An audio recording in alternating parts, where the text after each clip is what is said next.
भारतीय मजदूर संघ के जीवन यात्रा के 70 वर्ष पूर्ण होने पर 70 वर्ष के पदार्पण पर आयोजित इस कार्यक्रम के अध्यक्ष तथा भारतीय मजदूर संघ के सम्मानीय राष्ट्रीय अध्यक्ष श्री हिरण्मय पंड्या जी, मध्य प्रदेश के लोकप्रिय मुख्यमंत्री श्री मोहन यादव जी, श्रम मंत्री प्रहलाद पटेल जी, श्री बागैया जी, रविंद्र हिमते जी, सभागार में उपस्थित सभी सज्जन बंधु, श्रद्धेय मातृशक्ति, भारतीय मजदूर संघ के सभी कार्यकर्ता बंधु भगिनी, सर्वप्रथम भारतीय मजदूर संघ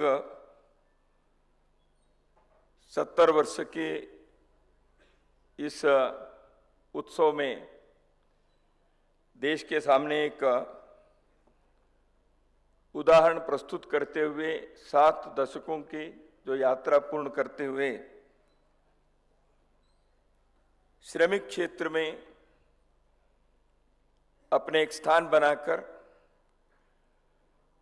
न केवल भारत के लिए अपितु विश्व के मजदूर क्षेत्र के लिए एक दिशा और दृष्टि देने के महती भूमिका निभा रही है।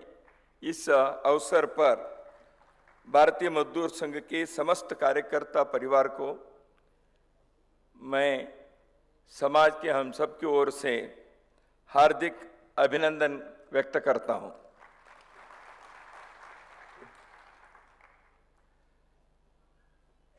अभिनंदन तो मैंने व्यक्त किया कि लेकिन मैं बाहर का नहीं हूं। मुझे यहाँ अतिथि, मुख्य अतिथि ये सब कहा गया। मैं यहाँ देखता हूं सभागार में हम सभी एक ही परिवार के, एक ही विचार परिवार के यहाँ बैठे हैं।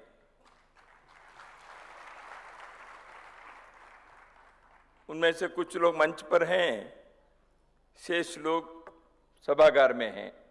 हम परिवार के अंदर अपने ही एक भाई के जन्मदिन मनाते हैं तो कैसे सभी लोग इकट्ठे होते हैं, ऐसे हम इकट्ठे हुए हैं। कोई मजदूर क्षेत्र में कार्य कर रहा है, कोई व्यक्ति निर्माण के संघ के शाखा में कार्य करने वाला यहाँ बैठा है, कोई राजनीतिक क्षेत्र में प्रशासन को, शासन को चलाने के लिए उस स्थान पर बैठे हैं, कोई समाज के विभिन्न क्षेत्रों में राष्ट्रीय पुनर्निर्माण के कार्य के लिए ही अपने अपने भूमिका निभाने के लिए बैठे हुए एक ही परिवार के सदस्य हम सभी लोग यहाँ हैं। यदि आज अतिथि हैं तो यहाँ 2 लोग हैं। एक हैं एनएफआईटीयू के श्री दीपक जायसवाल जी और अपने टीयूसीसी के डॉक्टर एसपी तिवारी जी। यह हमारे परिवार में जैसे रिश्तेदार किसी अच्छे कार्यक्रम में पहुंच जाते हैं बुलाने पर, ऐसे आए हैं। इसलिए हम इनका परिचय भी कराया, स्वागत भी कराया। तो ये भी अभी हमारे लिए दूर के नहीं हुए, ये भी अपने परिवार के ही बड़े परिवार के अंग बन गए। वो भी मानते हैं, ऐसे मेरा विश्वास है।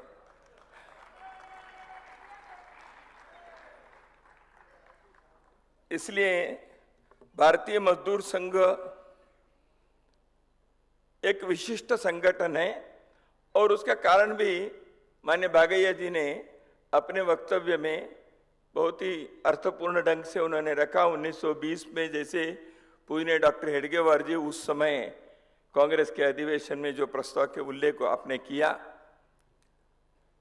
तो विश्व के मानवता को आर्थिक साम्राज्यवाद और राजनीतिक साम्राज्यवाद से चंगुल से मुक्त करने के लिए भारत को एक महत्वपूर्ण भूमिका निभानी चाहिए। इसलिए भारत को स्वतंत्र होना चाहिए। यह डॉक्टर हेडगेवार जी की कल्पना थी, वह विचार था। भारत मुक्त क्यों होना चाहिए? भारत अपने लिए नहीं, केवल अपने लिए नहीं। यही महर्षि अरविंदो ने कहा, भारत उठेगा, भारत उठेगा, भारत शक्तिशाली बनेगा दूसरों को कुचलने के लिए नहीं, अपने पैरों के तले, दूसरों के ऊपर दादागिरी करने के लिए नहीं, बल्कि भारत उठेगा विश्व के अंधकार में दीप स्तंभ बनकर विश्व की मानवता को दिशा देने के लिए। महर्षि अरबिंदो के ये जो उद्गार था, उसी के एक दृष्टि से क्रियान्वित रूप करने की दृष्टि से डॉक्टर हेडगेवार जी ने उस समय उस प्रस्ताव के उन्होंने सामने लाया था। यद्यपि वो प्रस्ताव समिति के अंदर स्वीकार नहीं हुआ, लेकिन वो विषय तो सत्य है। प्रस्ताव पारित नहीं हुआ तो क्या है, प्रस्ताव पारित हो या ना हो, लेकिन काम तो होना चाहिए, तो प्रस्ताव अपने आप में सत्य उजागर हो जाता है उसका। तो इसलिए भारतीय मजदूर संघ की स्थापना के पीछे के एक बहुत बड़ा कारण, एक उदात्त हेतु, एक महान लक्ष्य है। तो इसलिए हम भले ही अपने स्थान पर कार्य करने वाले एक मजदूर हैं, लेकिन सामने के सपना बहुत बड़ा है। थिंक ग्लोबली, एक्ट लोकली, ऐसे एक बात कही जाती है। तो इसलिए विश्व के मानवता के बारे में सोचना, तो यही भारत की परंपरा है।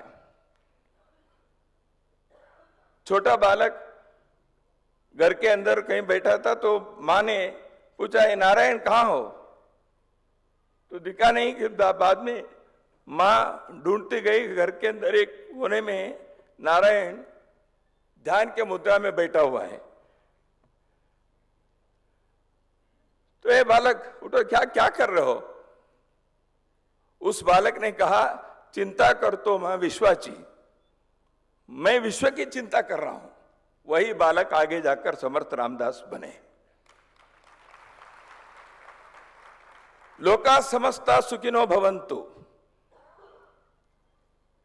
इस प्रकार के विचार सोचने वाले, अकेले विश्व में एक नीडम, सारे विश्व एक ही परिवार है, ये केवल सोचने वाले नहीं है, अपने आचरण से इसको चरितार्थ करने वाले पीढ़ियां भारत के इस पुण्य भूमि पर हर युग में आती रही। तो इसलिए भारतीय मजदूर संघ की जो वैचारिक अधिष्ठान है, इसके एक सैद्धांतिक भूमिका है, इसके एक स्थापना की पृष्ठभूमि है, वह भारत के मिट्टी के सांस्कृतिक सुगंध से, आध्यात्मिक आधार तत्व से निकला हुआ है। भले ही मजदूर क्षेत्र में, श्रमिकों के क्षेत्र में, श्रमिकों के लिए कुछ भौतिक दृष्टि से सुख सुविधा दिलाने के लिए आवाज उठाने के कार्य तो करना ही पड़ता है, करेंगे, परंतु हमारे उद्देश्य केवल वहां तक सीमित नहीं है। इसलिए कहा गया है, श्रमिक हित है, मजदूरों के हित है, लेकिन उससे बड़ा उद्योग हित है, और उससे भी बड़ा राष्ट्र हित है। तो यही अपने यहां कहा गया है, बड़ी इकाई के लिए छोटी इकाई को हमें त्यागना चाहिए। त्यजेदेकं कुलस्यार्थे ग्रामार्थे कुलम त्यजेत, ग्रामम जनपदार्थे आत्मार्थे पृथ्वीम त्यजेत। एक व्यक्ति गांव के लिए हित है तो एक व्यक्ति का त्याग करना चाहिए। यदि एक जनपद के हित के लिए ग्राम के भी त्याग करना चाहिए, देश के लिए एक जनपद के, और आत्मा की मुक्ति के लिए पृथ्वी को भी त्याग करना चाहिए।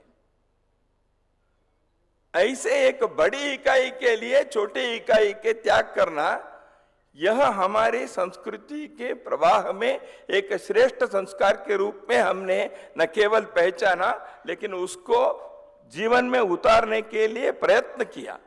उस प्रकार के बोध यहां दिए, शिक्षा दिए। भारतीय मजदूर संघ ने यही विचार किया, इसीलिए तो नारे निकले भारतीय मजदूर संघ के। क्या? देश के उद्योगीकरण करे, राष्ट्र के, और उद्योग का श्रमिकीकरण करें, श्रमिकों का राष्ट्रीयकरण करें। मैंने भागे जी ने इसको उल्लेख किया। आपने ये भी कहा कि चीन में जब गए थे माननीय ठेंगड़ी जी, उस समय चीन के वहां के श्रम क्षेत्र के नेता लोगों ने ये विचार पूछा, और भारत में अन्य स्थानों पर भी माननीय ठेंगड़ी जी से इसकी चर्चा लोगों ने की है। लेबराइज द इंडस्ट्री आप जब कहते हैं, what does it mean? Labourisation of the industry, उद्योग के श्रमिकीकरण का अर्थ क्या है? उद्योग केवल किसी एक व्यक्ति के पूंजी से नहीं बनता। पूंजी आवश्यक है, उसके साथ साथ श्रम भी आवश्यक है। इसलिए किसी के जेब के पैसे उद्योग के लिए लगते हैं, किसी के शरीर के पसीना उद्योग के लिए लगना ही चाहिए, तभी उद्योग होता है और उत्पाद संभव है। इसी प्रकार समाज की अन्य इकाई भी है। इसलिए औद्योगिक परिवार की जब बात आई तो इसमें श्रमिक के भी एक प्रमुख भूमिका है। इसलिए उद्योग के श्रमिकीकरण करना, इस विषय के बारे में एक वैचारिक आधार भूमि को माननीय ठेंगड़ी जी ने विकसित की। तो भारतीय मजदूर संघ के एक वैचारिक योगदान है श्रमिक क्षेत्र के लिए। उसमें राष्ट्र के बारे में है, उद्योग परिवार के विचार हैं, श्रमिकों की भूमिका के बारे में, श्रम के उत्पादन क्षेत्र है, कारखाने हैं, खेती हैं, सेवा के क्षेत्र हैं, संगठित सेवा के क्षेत्र हैं, असंगठित सेवा के क्षेत्र हैं। तो इसलिए इन सारे blue collar and white collar, ये सभी आपस में क्लासेस नहीं बनना है। या उद्योग में मालक और श्रमिक अलग अलग क्लास नहीं है, वर्ग नहीं है। इसलिए वर्ग बनेगा, वर्ग के आपस में संघर्ष होंगे, इसलिए समाज संघर्ष से ही आगे बढ़ेगा। ये जो एक तत्व वामपंथी विचार के दुनिया में चलाया, नहीं, समन्वय से, आपस में संवाद से विषय आगे बढ़ने चाहिए। जीवन संघर्ष से नहीं, समन्वय से विकसित होता है। जीवन के हर क्षेत्र के अंदर भी ऐसे एक पारिवारिक भाव के समन्वय होना चाहिए। परिवार के अंदर संघर्ष से परिवार टूटता है, परिवार बिखरता है, परिवार नष्ट हो जाता है। ऐसे ही राष्ट्र एक परिवार है। इस परिवार के हर इकाई के अंदर ऐसे आपस में समन्वय और संवाद चाहिए। लेकिन अपने अधिकार की बात भी होती है। आज लोकमान्य बाल गंगाधर तिलक जी के जन्म दिवस से प्रारंभ में प्रदेश अध्यक्ष ने हमें स्मरण भी दिलाया, और स्वतंत्रता आंदोलन के और एक प्रमुख व्यक्ति चंद्रशेखर आजाद के भी जन्म दिवस है। लोकमान्य तिलक जी ने कहा, स्वराज्य मेरा जन्मसिद्ध अधिकार है, मैं और उसको लेके ही रहूंगा। तो जन्मसिद्ध अधिकार है किस लिए? क्योंकि मुझे कर्तव्य निभाने हैं, इसलिए, केवल अधिकार के लिए नहीं। वह अधिकार मुझे 10 कर्तव्यों को निभाने के लिए वह दरवाजा खोलता है, वह अवसर देता है, मुझे वह प्रेरित करता है। इसलिए उस अधिकार की बात कहते हैं। वो अधिकार केवल मेरे अहंकार के लिए, मेरे स्वार्थ के लिए नहीं। इसलिए श्रमिकों के,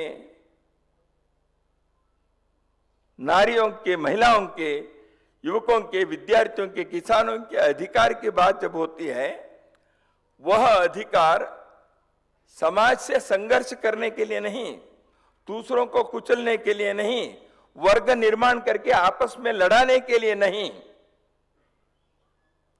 इस भाव को हमें यदि ध्यान में रखेंगे तो भारतीय मजदूर संघ ने उद्योग परिवार जो कहा, औद्योगिक परिवार, इस बात को हम समझ पाएंगे। इस वैचारिक आधार भूमि को, इस अधिष्ठान को श्रमिक क्षेत्र में, उद्योग के क्षेत्र में तर्क के आधार पर, अनुभव के आधार पर, अध्ययन के आधार पर रखने का कार्य माननीय ठेंगड़ी जी ने और भारतीय मजदूर संघ के समस्त नेतृत्व ने आज तक करते आए हैं और आगे भी इसको करना ही पड़ेगा।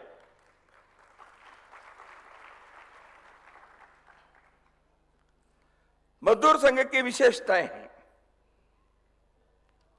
मजदूर देश के लिए सोचता है, केवल अपने लिए नहीं सोचता। देश के हित में करेंगे काम और काम का लेंगे पूरा दाम, ठीक है।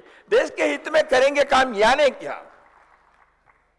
मजदूर संघ, भारतीय मजदूर संघ ने एक उदाहरण प्रस्तुत किया। 2 मंच प्रारंभ किए।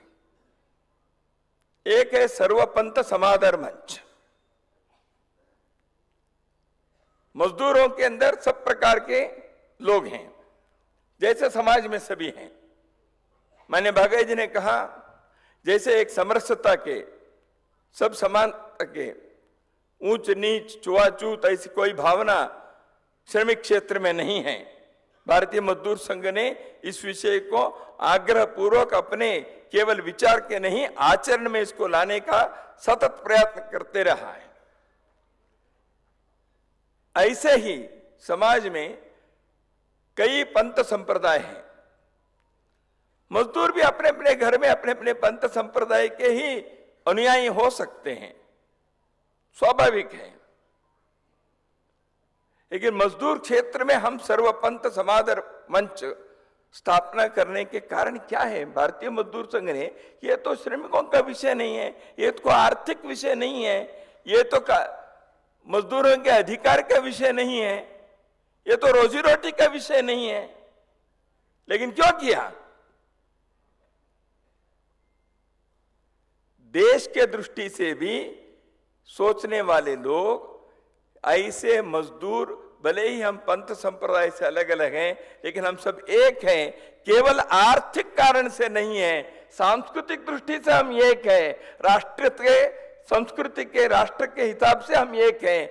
यह हमारे ध्यान में सदैव रहना चाहिए। इसलिए ये बात मजदूर संघ ने आग्रह पूर्वक सामने रखी। दूसरी बात, भारतीय मजदूर संघ ने पर्यावरण मंच बनाए।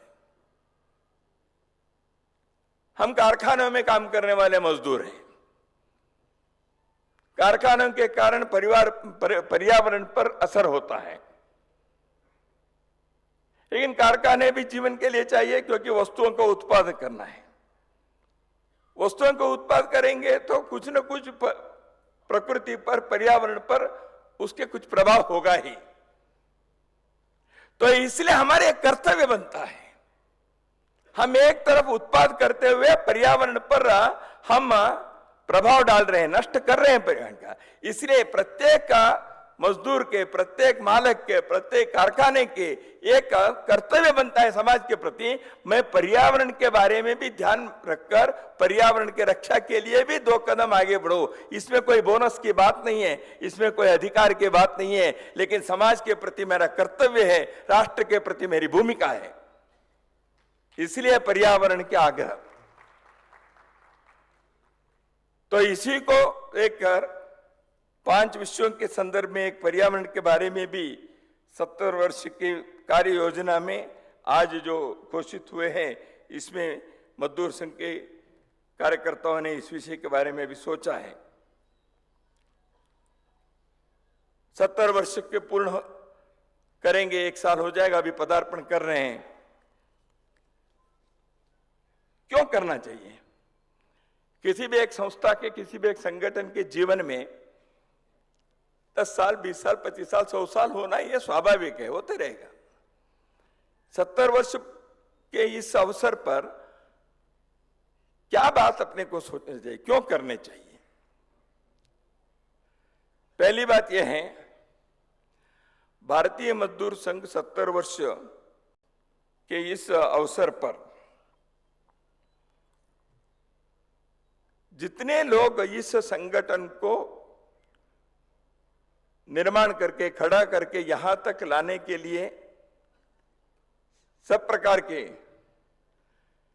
अपने त्याग समर्पण किया है, उनके प्रति कृतज्ञता, और समाज के जितने भी लोगों ने अपने इस भारतीय मजदूर संघ के निर्माण में और विकास में और आगे बढ़ने में सहयोग दिया, उन सबके प्रति धन्यवाद देने के लिए हम ये कार्यक्रम कर रहे हैं, क्रमांक 1।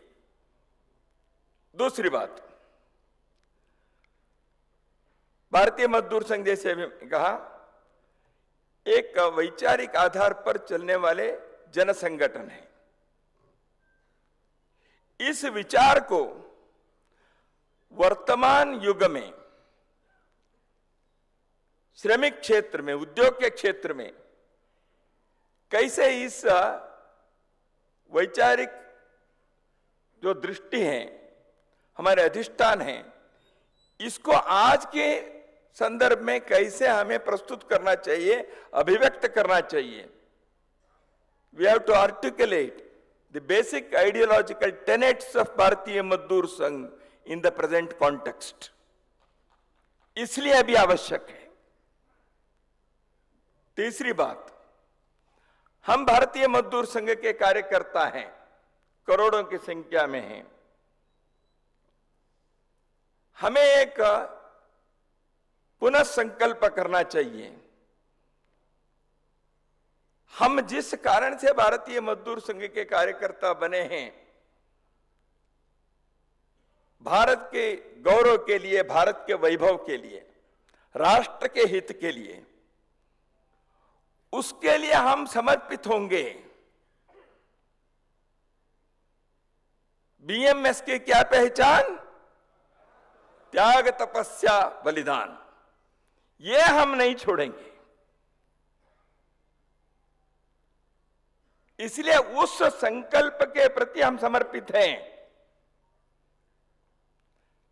हम देश के सबसे बड़े श्रमिक संगठन हो सकते हैं, हुए हैं, अच्छी बात है। हम दुनिया के श्रमिक क्षेत्र में, उद्योग क्षेत्र में एक महती भूमिका निभाने के ऐसे एक उच्च स्थान पर हम पहुंच रहे हैं, अच्छी बात है। पहुंच रहे हैं भारतीय मजदूर संघ के एक संगठन के नाते केवल नहीं, एक वैचारिक अधिष्ठान को लेकर हम चले हैं। जैसे अभी उधर उल्लेख हुआ, G20 के समय लेबर 20 L20 में मजदूर संघ को प्रथम क्रमांक के संगठन होने के नाते उस L20 के संगठित करने का, आयोजित करने के एक अवसर मिला। उस अवसर को लेकर सभी के सामने उन्होंने विचार रखने का प्रयत्न किया और विश्व के अन्य देशों से आए हुए इस क्षेत्र के, श्रमिक क्षेत्र के लोगों ने, उद्योग क्षेत्र के लोगों ने इस विचार के बारे में वो उत्सुकता व्यक्त किए, समझने के प्रयत्न किए, सराहना किए। तो इसलिए भारत की एक दृष्टि है,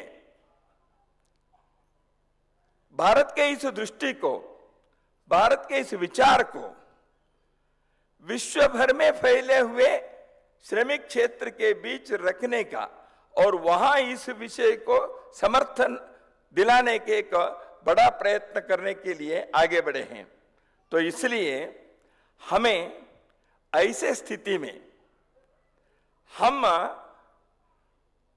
अपने संगठन इतना बड़ा हो गया, अनुकूलता मिली, इसलिए भारतीय मजदूर संघ के कार्यकर्ता गर्व महसूस करें, ये स्वाभाविक है। हमें आनंद हो, यह अत्यंत सहज है, होना भी चाहिए। लेकिन हम अपने कर्तव्य पथ से विचलित हो जाएं, यह अपेक्षित नहीं है। इसलिए अपने को, हम जिस पथ पर चले हैं आज तक, उससे हम विचलित नहीं होंगे। इसलिए हमारी पहचान जो त्याग, तपस्या और बलिदान है, हमारी जो पहचान प्रामाणिकता के, पारदर्शिता के हैं, हमारी पहचान जो सामूहिकता के हैं, हमारी पहचान जो राष्ट्र सर्वोपरि है, उस पहचान को बनाए रखेंगे। इस विषय के लिए हम पुनः संकल्प करना, ये तीसरा कारण है हम 70 वर्ष के इस उत्सव को मनाने का। तो इसलिए भारतीय मजदूर संघ आज देश में और दुनिया में कई प्रकार के नई चुनौतियां सामने आ रही है, तो इसलिए विचार करना पड़ेगा। मजहबी कट्टरवाद विश्व में फैल रहा है। हिंसा के बल पर मजहबी कट्टरवाद को फैलाने का प्रयत्न विश्व के कई देशों में करते हुए हम देख रहे हैं। विश्व की मानवता त्रस्त है। भारत इसलिए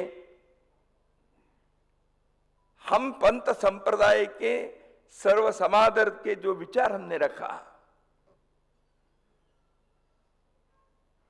हम अपने एक एक यूनिट से, हम अपने एक एक इकाई से इस विषय के आग्रह रखेंगे।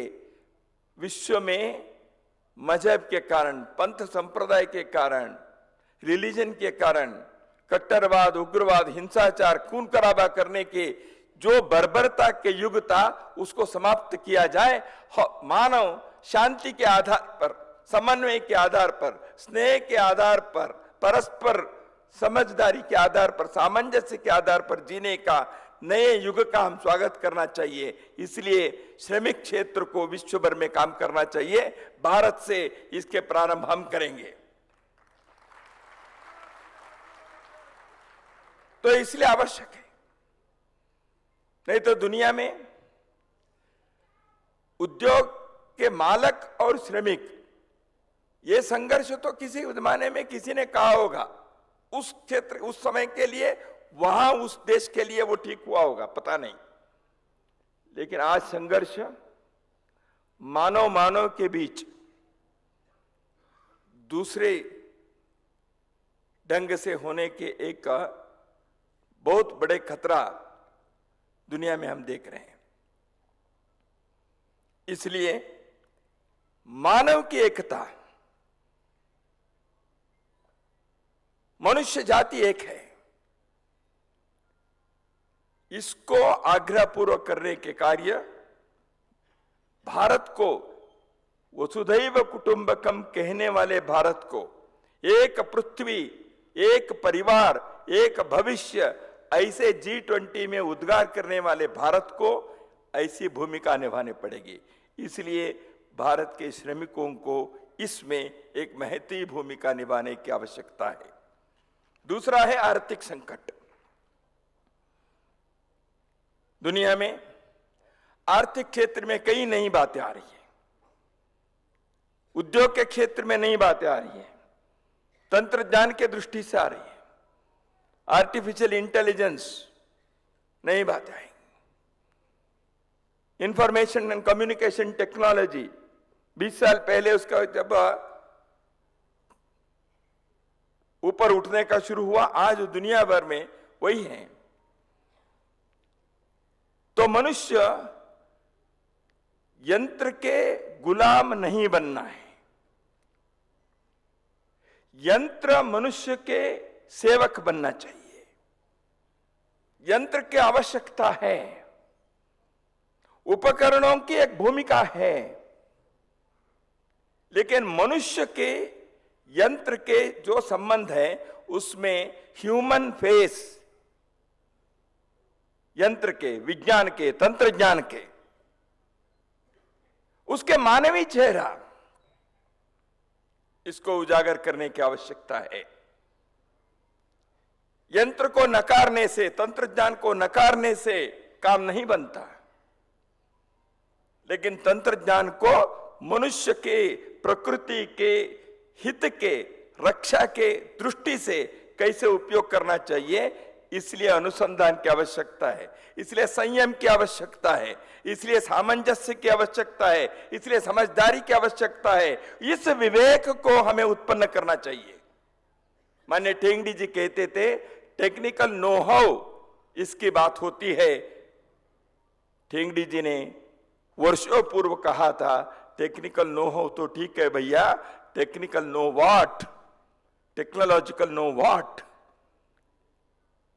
ये कैसे, केवल नहीं क्या चाहिए और क्या नहीं चाहिए। उस संयम को, उस सामंजस्य को, उस विवेक को भारत की यह भूमि विश्व को सिखा सकती है। इसलिए तंत्रज्ञान के ऊपर कैसे नियंत्रण होना चाहिए,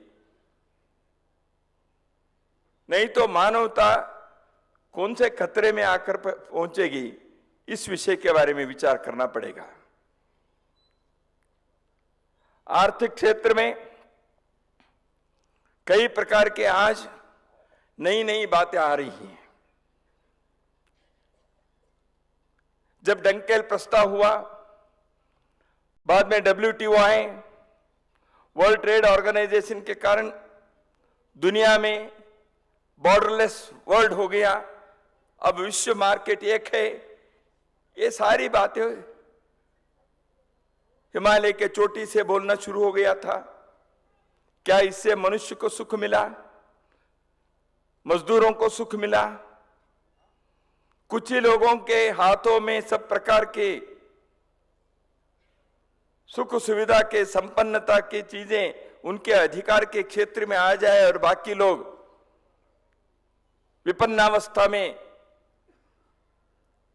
उस नरक में, उस दुरावस्था में रहें, यह अपेक्षित है। ये कभी भी समर्थन नहीं कर सकते इसका। इसलिए आर्थिक क्षेत्र के कई ऐसी चुनौतियां हैं। इसलिए विकास की नीति क्या हो, विकास के मॉडल क्या हो? कृषि भी बने रहे, कारखाने भी चाहिए। प्रकृति के नाश भी सीमित रूप से प्रकृति के दोहन करने की स्थिति आए। मनुष्य के सुख के ऊपर संयम रखने के भी शिक्षा और संस्कार उसको मिले। हमें केवल अपनी पीढ़ी को नहीं जीने हैं, आने वाले पीढ़ियों के लिए प्रकृति को बचा के रखने हैं। हम तंत्रज्ञान को, आर्थिक नीति को, विकास के मॉडल को इस प्रकार विकसित करने की एक बहुत बड़ी चुनौती आज विश्व के मानवता के सामने है। भारतीय मजदूर संघ को इस दृष्टि से भी भूमिका निभानी है। तीसरा है, आज विश्व के अंदर एक सांस्कृतिक संकट उत्पन्न हो रही है। वोकिज्म, कल्चरल मार्क्सिज्म, किसी भी प्रकार के संस्कृति से जन्य जीवन के पद्धति जो है उसको घृणा से देखना, वो दकियानुसी कहना, उसके बारे में किसी भी प्रकार के श्रद्धा भंग करना, एक श्रद्धा विहीन समाज का निर्माण, बड़े और छोटे, बड़े के प्रति एक सम्मान रहना समाज के एक संस्कार है। बड़े क्या हो गया भाई, तुम कल पैदा हो, मैं आज पैदा हूं, तुम भी उसी प्रकार पैदा हो, मैं भी उसी प्रकार पैदा हो गया हूं, इसलिए तुमको क्यों मैं ज्यादा सम्मान करूं? श्रद्धा भंग करना। जीवन केवल तंत्रज्ञान से, विज्ञान से, आर्थिकता से, राजनीतिक कानूनों से, संविधान के अनुच्छेदों से नहीं बनता।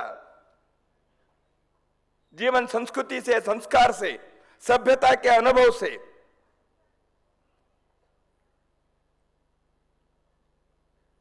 ऋषियों के, विद्वानों के, समाज के विभूतियों के, अनुभवी लोगों के अनुभव से जीवन को सीखते हैं, बनाते हैं। उसमें जो कमी है, कल ठीक हुआ होगा, आज गलत है, उसको हर पीढ़ी को उसको ठीक करने का अधिकार है और कर्तव्य भी है। परंतु श्रद्धा भंग करते हुए संस्कृति के सब प्रवाह को घृणा से देखने का यह जो सांस्कृतिक चुनौती है, यह भी एक बड़ी चुनौती है। इसमें मनुष्य मनुष्य के रूप में नहीं दिखेगा, मनुष्य यंत्र दिखेगा। तो इसलिए मनुष्य बुद्धि से, मन से, हृदय से, चित्त से, वाणी से बना हुआ एक ऐसे श्रेष्ठ कलाकृति है। इसलिए मनुष्य को बचाना है, प्रकृति को बचाने हैं। इस मनुष्य और प्रकृति के बीच के संतुलन को, सामंजस्य को बचाना है। इसलिए संस्कृति के पाक जीवन के लिए आवश्यक है। संस्कृति के नाश करके कोई भी समाज खड़ा नहीं हो सकता। इसलिए संस्कृति के आराधक भारत विश्व के विविधता को, अनेकता को, छठा रंग को सम्मान करते हुए, स्नेह से, प्रेम से देखते हुए ये सारी विविधताएं बने रहें, परंतु आपस में स्नेह और सामंजस्य रहे। इस प्रकार के एक वसुंधरा परिवार को बनाने का, संस्कृति के इस श्रेष्ठ कार्य को अपने भूमि में जो युगों युगों से हम करते आए हैं, उसको आधुनिक काल में कैसे करना, इस चुनौती को स्वीकार करना चाहिए। इसलिए मजहबी कट्टरवाद, आर्थिक और तंत्रज्ञान के संकट और चुनौती, और सांस्कृतिक क्षेत्र के संकट और चुनौती, इन बातों के बारे में श्रमिक क्षेत्र के लोगों को भी विचार करना ही पड़ेगा, क्योंकि हम केवल मजदूरों के अधिकार के लिए खड़े नहीं हुए, यद्यपि वह कार्य आवश्यक है। जन संगठनों की भूमिका बनती है, वो विद्यार्थियों के, किसानों के, मजदूरों के, महिलाओं के, जितने भी मास ऑर्गेनाइजेशंस होते हैं,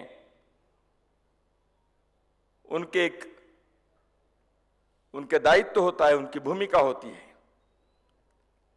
देश और समाज के प्रति अपने प्रतिबद्धता के साथ अपने भूमिका निभाए और अपने क्षेत्र में वर्तमान युग के आवश्यक संस्कृति के जड़ के आधार पर आधुनिक काल के लिए अनुकूल, काल सुसंगत नए मॉडल्स को विकसित करने के लिए हम कार्य करें, यह आवश्यक है। मैं समझता हूं भारतीय मजदूर संघ अपने 70 वर्ष के इस कार्य योजना के विभिन्न आयामों में जो कार्य विचार किया है, इन चुनौतियों को भी उत्तर ढूंढने का, समाज में एक चिंतन को, विचार मंथन को प्रारंभ करने का प्रयास करेगा, ऐसे मेरे विश्वास है। क्योंकि भारतीय मजदूर संघ एक वैचारिक अधिष्ठान का संगठन है।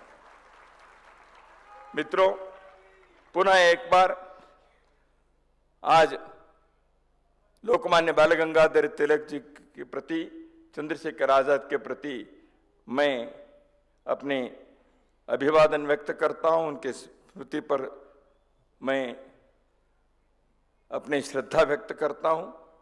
माननीय ठेंगड़ी जी समेत भारतीय मजदूर संघ को खड़ा करने के, निर्माण करने के, आगे बढ़ाने के एक बहुत बड़ी भूमिका जिन्होंने निभाई, उन सारे नेतृगण और कार्यकर्ता परिवारों को इस समय मैं कृतज्ञतापूर्वक उन सबके स्मरण करता हूं और भारतीय मजदूर संघ के कार्य के आगे की यात्रा के लिए आप सबकी ओर से, समाज की ओर से हार्दिक शुभकामनाएं व्यक्त करते हुए मेरी वाणी को विराम देता हूं। नमस्कार।